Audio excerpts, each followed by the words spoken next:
Hello everyone and welcome back to my YouTube channel with another informative and useful video.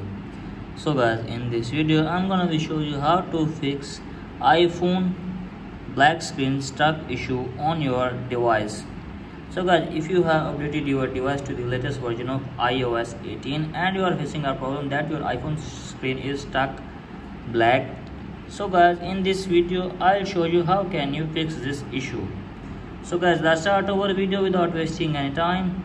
So guys, our first step is to force restart your device for one time. So guys, for that you have to just simply press and hold the volume up and volume down button and hold the power off button until the Apple logo appears. So guys, our first step is to force restart your device. So guys, and after force restarting your device, check if the problem is fixed or not. And if the problem is still there guys, then you have to just simply charge your iPhone for one time for 5 to 10 minutes, and after that check if the problem is fixed or not.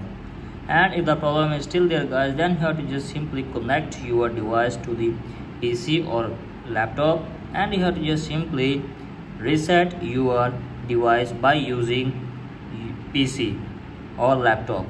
So guys, do this, and after this hopefully your problem will be fixed. So that's it for today guys. Hope this video helped you. If the videos helped you, then please subscribe to my YouTube channel as well. Thank you.